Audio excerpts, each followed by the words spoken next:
Mardi 28 novembre, France 2 a diffusé en prime time une émission destinée à l'océan, ce qui est une très bonne chose. Nous, on se réjouit au niveau de Sea Shepherd France qu'à un horaire de grande écoute comme ça, on parle d'océan et des menaces sur l'océan. Par contre, étrangement, on n'a pas été invité alors que notre sujet de prédilection est notre spécialité. Et nous sommes les seuls à être présents en mer sur les zones de capture des dauphins et sur les zones où pêchent les chalutiers géants.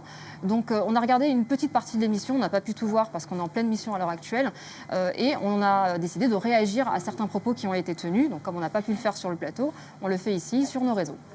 Il y a un bateau dans la série des absurdités. Il y a un bateau qui illustre les dérives de cette pêche industrielle. Il s'appelle comment? Il s'appelle le Margiris. C'est parce que c'est un symbole et c'est un monstre au sens propre. C'est le deuxième plus gros bateau de pêche au monde et il navigue sous pavillon lituanien. Alors c'est donc un pavillon européen et les chiffres donnent le vertige. Vous êtes prêts?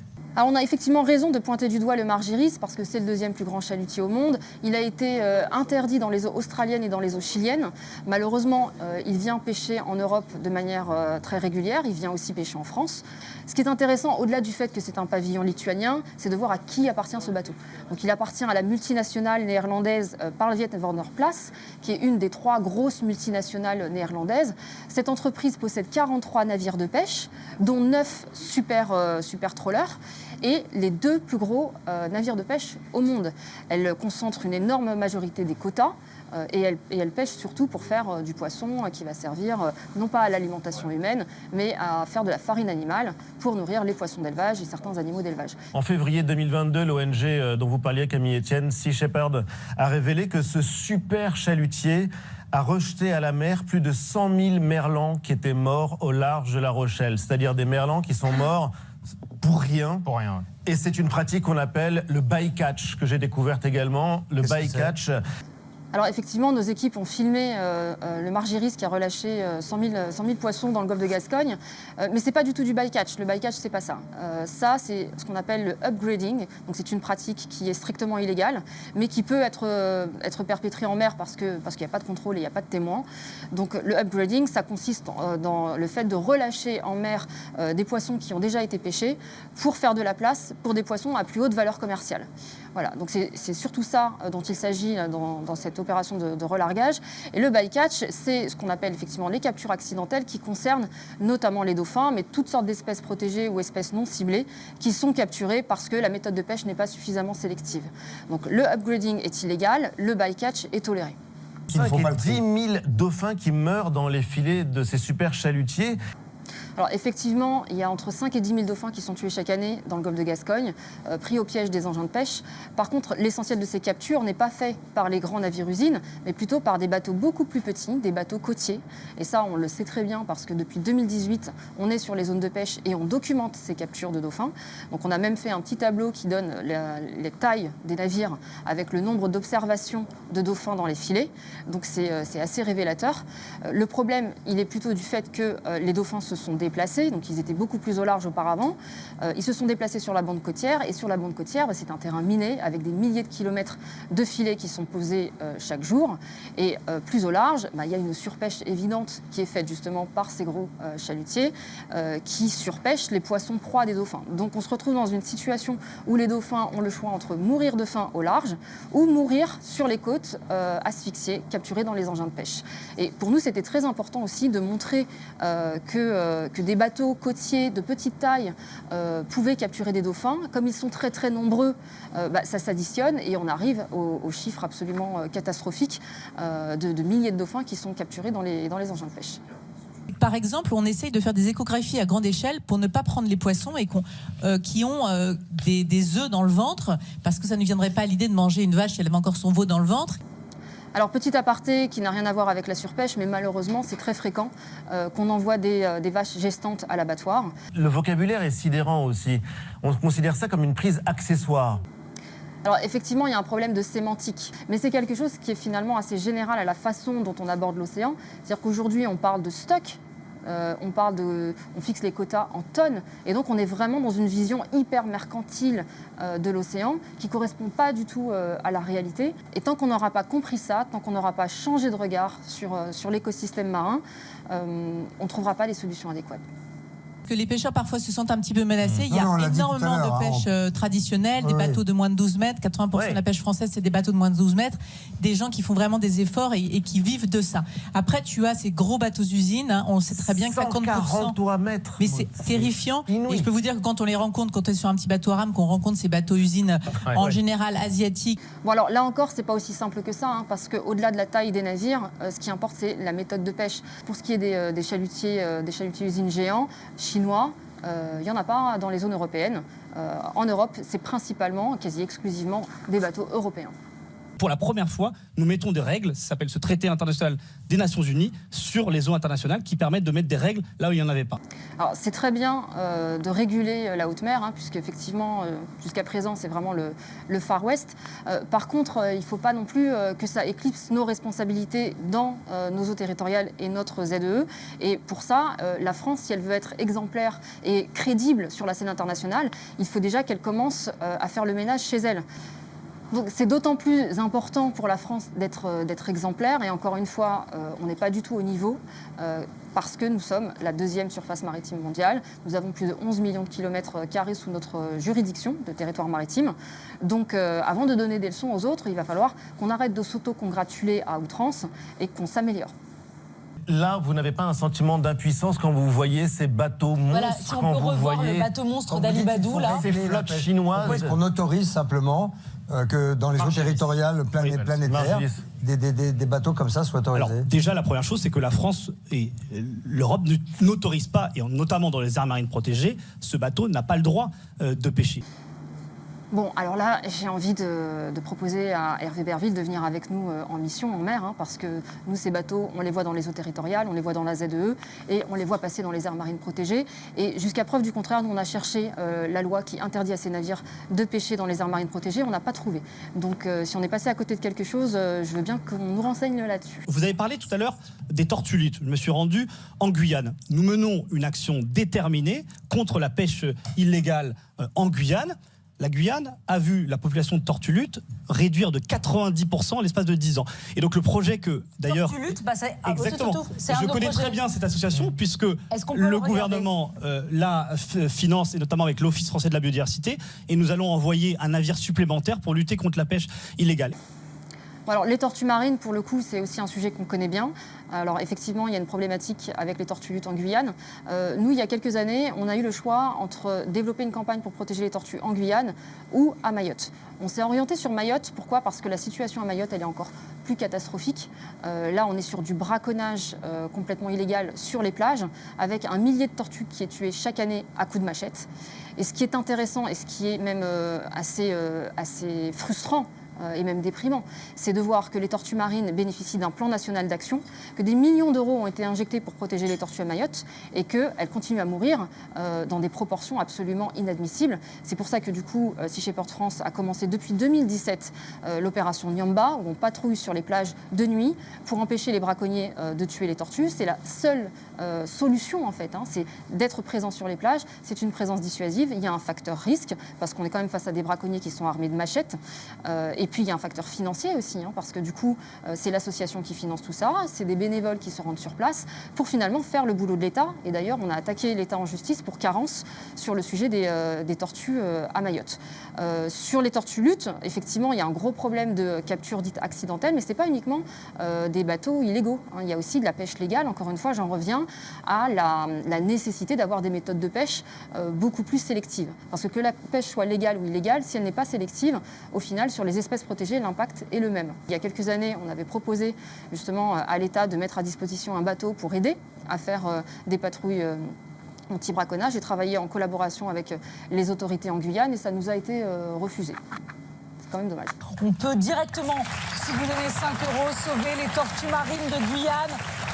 Elles sont toutes mignonnes, toutes petites, les tortues luttes, grâce à votre argent. Si vous donnez 5 €, 10 €, les tortues de Guyane sont sauvées. Alors ça, c'est quand même dérangeant. On ne peut pas dire aux gens que s'ils font un don de 5 €, ils vont sauver les tortues marines de Guyane.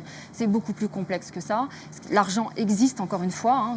On a des cas où beaucoup d'argent est investi et finalement, il n'y a pas d'amélioration parce qu'on ne prend pas les bonnes méthodes, parce qu'on n'est pas suffisamment sur le terrain. Proposer aux gens de faire faire un don pour sauver l'océan, à mon sens, c'est une forme d'hypocrisie. On s'achète une bonne conscience. Si on veut vraiment avoir un impact sur l'océan, alors c'est bien de faire des dons. Hein. Moi, je parle en tant que dirigeante d'une association qui vit exclusivement de dons et qui n'a aucune subvention publique. Hein. Par contre, on n'est pas là pour leurrer les gens. Ce qui est important, c'est aussi que chacun s'interroge sur ses actes quotidiens, se remette en question. On a tous une responsabilité individuelle et collective. Et donc, on ne vous promettra jamais que vous allez sauver l'océan si vous nous faites un don de 5, 10 euros ou même 1 000 euros. Là, on parle vraiment de bateaux énormes. Ces bateaux-là, ils ne sont pas dans nos eaux territoriales. Non. Eh bien, si, ces bateaux-là pêchent dans les eaux territoriales. Et encore une fois, on invite M. Hervé Berville à venir avec nous pour s'en assurer par lui-même. Si je vous prenais l'exemple de toutes les aires marines protégées en France, il n'y a pas de navire-usine, il n'y a pas de navire industriel. Donc il n'y a pas de héritage dans les aires marines protégées françaises. Et vous regardez ce qui se passe, Parc national d'Iroise passe au Calanque, ce n'est pas le cas. Alors là, on est dans un débat qui est un peu compliqué et pas très audible parce qu'en fait, on ne parle pas de la même chose et qu'effectivement, il y a un problème de sémantique et de définition. C'est-à-dire, qu'est-ce qu'une aire marine protégée ? Dans l'inconscient collectif, quand on entend aire marine protégée, on s'imagine que c'est une zone qui est effectivement protégée. Donc, pas de navire-usine, pas de chantier industriel. Or, aujourd'hui, en France, sur l'écrasante majorité des aires marines protégées, on autorise non seulement les navires-usines, puisqu'on ne les interdit pas. On autorise les projets éoliens, les projets de forage. Donc, en réalité, il n'y a pas de protection réelle. Donc, il faut revoir cette définition d'aire marine protégée. Vous allez, et je vous emmènerai en Méditerranée, vous viendrez avec moi vers les pêcheurs qui sont en Méditerranée au Parc national des Calanques, et vous me direz si ce sont des navires-usines. Bon, nous, on vous lance aussi une invitation, hein, Monsieur Berville. On vous invite à venir avec nous en mer, déjà, là, en Manche, sur l'opération Ocean Killers, où on documente la présence de navires-usines dans les eaux territoriales françaises. Et puis, pour ce qui est du cas de la Méditerranée, je vous invite à regarder un peu les chiffres. 91% des bateaux qui pêchent en Méditerranée font moins de 12 mètres. Et pourtant, c'est la mer la plus surpêchée du monde. Donc, ça rejoint ce que je disais tout à l'heure, c'est que c'est d'abord et avant tout la sélectivité des engins de pêche qui compte. Le chalutage est autorisé en France dans les 99% des aires marines protégées. Alors certes, il y a 0,1% dans les calanques. Vous confondez avec les zones de protection forte. Alors non, c'est pas tant que Camille confond avec les zones de protection forte. C'est surtout qu'elle part du principe que le chalutage, c'est forcément industriel. Or, aujourd'hui, dans les définitions, les cases dans lesquelles on place les navires, il y a de très nombreux chalutiers qui sont considérés comme des bateaux artisanaux. Et puis, il faut revoir aussi la définition de ce qu'est la pêche industrielle et la pêche artisanale. Parce que là, M. Hervé Berville parle surtout des gros chalutiers géants qui, encore une fois, ne sont pas interdits dans les aires marines protégées, malgré ce qu'il dit. Et à côté de ça, il y a du chalutage par des bateaux qui sont dits de pêche artisanale, qui, eux, effectivement, chalutent en pleine aire marine protégée. Et c'est un fait, et ça n'est même pas questionné. Pour rappeler ce que c'est le chalutage, c'est la pêche qui racle les fonds en même temps. C'est des énormes bulldozers qui prennent tout. Si on veut protéger l'océan, on arrête de le détruire. Quand est-ce que vous le faites sérieusement ? Bon, le chalutage, c'est un peu plus compliqué que ça. Ce n'est pas uniquement du chalutage de fond qui racle les fonds marins. C'est aussi le chalutage pélagique. Et par exemple, tous les dauphins qu'on a pu filmer dans des chaluts, c'était des bateaux qui pêchaient dans la colonne d'eau, avec un énorme chalut qui prend tout sur son passage, mais qui ne touche pas le fond. Force est de constater que la France est le seul pays au monde à avoir à la fois des surfaces de protection, mais aussi des interdictions qui sont les plus fortes en Europe et dans le monde. Bon alors non, là on est en train de présenter la France comme un pays exemplaire en matière de pêche. C'est pas possible de laisser passer ça. Hein. La France a écopé de millions d'euros d'amende au niveau européen pour le laxisme de ses contrôles en matière de pêche. On est mis en demeure dans le cadre des captures de dauphins.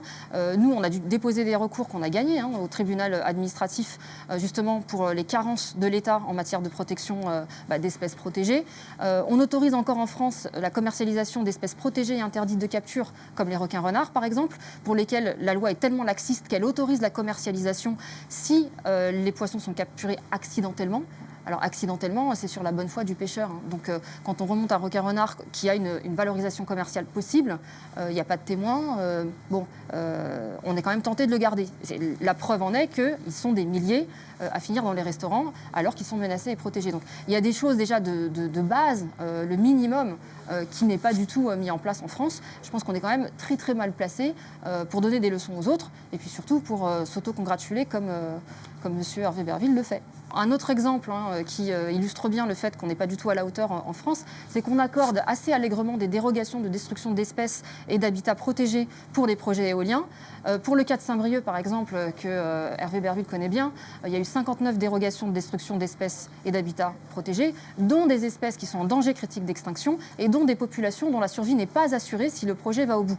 Ce qui en fait d'ailleurs des dérogations complètement illégales, sur lesquelles on a alerté la ministre Agnès Pannier-Runacher, qui a refusé finalement de nous répondre là-dessus. Donc nous, on entame une plainte à ce niveau-là pour attaquer ces dérogations. Et je pense que malheureusement, la plupart des gens ne s'imaginent pas que pour ces projets éoliens en mer, il y a des dérogations de destruction d'espèces et d'habitats protégés qui sont accordées aux promoteurs.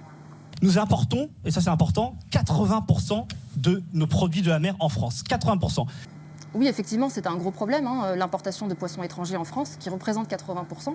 Mais qu'est-ce que ça veut dire également? C'est que la consommation de poissons, elle a augmenté, multiplié par 4 en 50 ans. Et aujourd'hui, les eaux françaises ne peuvent pas répondre à la demande en poissons du grand public. Donc ça nous ramène aussi à nos choix alimentaires, au fait qu'on mange beaucoup trop de poissons. Et donc c'est par là qu'il faut commencer. Nous, pour les océans, pour notre terre, pour notre planète. Pour les enfants. Pour les enfants, pour qu'ils puissent continuer à se baigner. Oui, bon, pour que les enfants puissent continuer à se baigner, là, on a une autre approche qui est dominante, en fait, dans notre rapport à l'océan, c'est de le considérer comme un terrain de jeu, avec le fait de le considérer comme un garde-manger, puisqu'on parle aussi de manger du poisson. En fait, au-delà de tout ça, je pense qu'il faut vraiment qu'on soit un peu plus authentique et essentiel dans notre relation à l'océan. C'est d'abord et avant tout un organisme vivant. Nous faisons partie du vivant et nous détruisons ce vivant, au-delà du fait qu'il s'agit d'un terrain de jeu ou d'un garde-manger. Ils n'ont pas le temps de se reproduire. C'est très simple, c'est juste une phrase. En fait, ils n'ont pas le temps de se reproduire si on laisse qu'un mois. Donc la communauté scientifique demande 3 mois l'hiver, 1 mois l'été. On est 3 plus de 10 mois, 000 pardon Camille, pour citoyens. préciser, parce que c'est un sujet complexe, 3 mois de fermeture des zones de pêche. Ça veut dire concrètement que pendant 3 mois, on ne pêche pas. Juste qu'ils puissent se reproduire, on les laisse tranquilles, on ne pêche pas, on laisse ces dauphins se reproduire pour pas qu'ils disparaissent.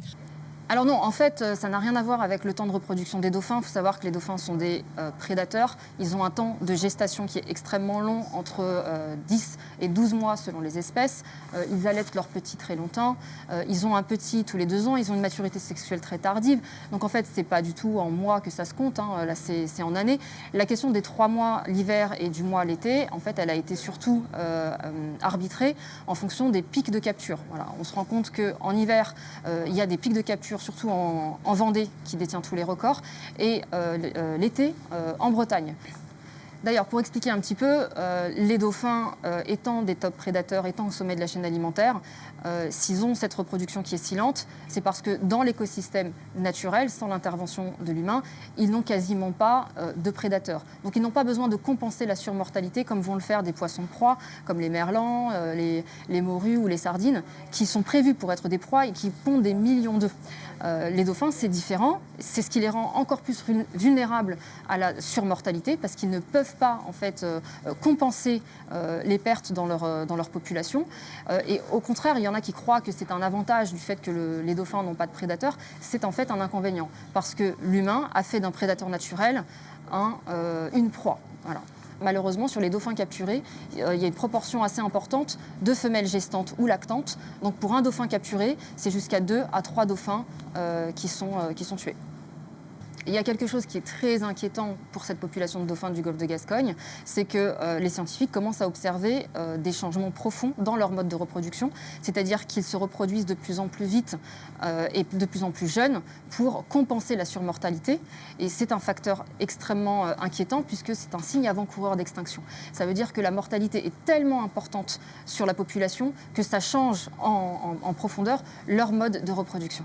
Sur le sujet des dauphins, nous allons fermer pendant 1 mois tout le golfe de Gascogne. Nous sommes le seul pays européen à le faire. Et sans aucune dérogation ? Non, je tiens à le dire. Il n'y aura pas de dérogation dans le sens où, dans le plan que nous mettons en œuvre, qui a été validé par la Commission européenne, tout ce que nous avons pris comme engagement sera tenu. Bon, je pense que M. Hervé Berville sait très bien qu'en fait, son arrêté ne respecte pas la décision du Conseil d'État qui est très claire sur le fait qu'il faut des fermetures spatio-temporelles réelles. Et les dérogations existent puisque des bateaux qui sont impliqués dans les captures de dauphins, mais qui sont équipés de pingers, donc les répulsifs acoustiques, ou de caméras, vont être autorisés à aller pêcher dans les zones à risque. Donc ça, c'est des dérogations. On sait que les répulsifs acoustiques ne sont pas efficaces. Ils peuvent même avoir un effet pervers. Nous, en ce qui nous concerne, on a déjà filmé un chalutier équipé de répulsifs acoustiques avec 2 dauphins dans son chalut. Et puis il y a des études qui montrent que quand ils sont déployés sur de trop grandes distances, comme ça va être le cas dans le golfe de Gascogne, en fait, c'est une pollution sonore qui est au-delà du niveau de décibels autorisé contre le harcèlement d'espèces protégées. Le risque, c'est que ça fasse une vaste zone d'exclusion des dauphins de leur zone de nourrissage.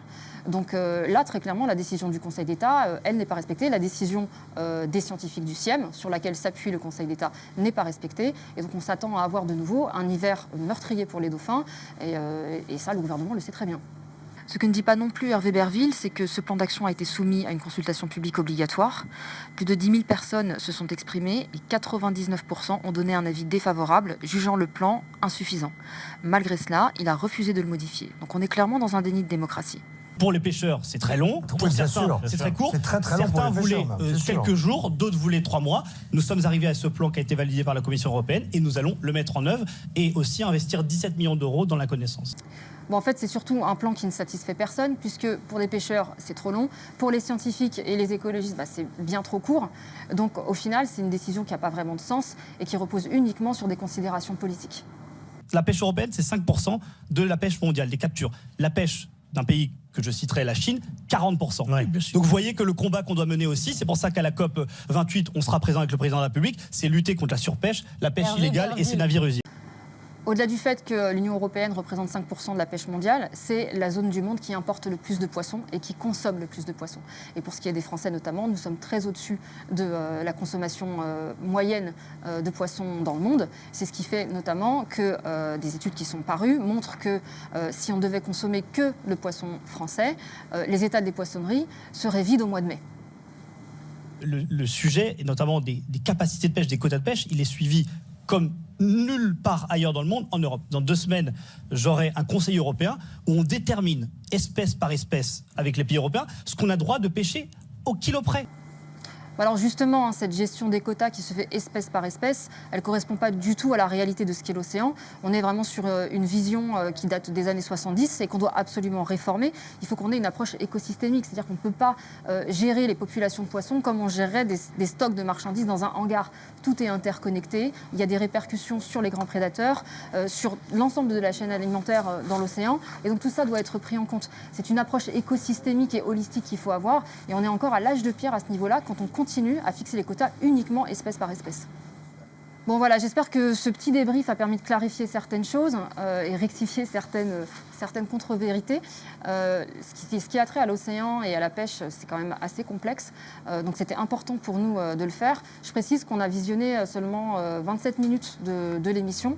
On n'a pas eu le temps de regarder tout le reste parce qu'on est en pleine mission. Là, on est en ce moment en Manche et en mer du Nord, justement sur la trace des chalutiers usines. D'ailleurs, c'est une mission qui coûte extrêmement cher, en argent, en énergie et en temps. Et donc si vous avez envie de nous soutenir pour nous aider à rester plus longtemps sur les zones de pêche, on a mis en place une petite cagnotte Ocean Killers sur laquelle vous pouvez contribuer et nous aider dans notre mission. Sachant que, je le rappelle, on dépend uniquement des dons et on n'a aucune subvention publique.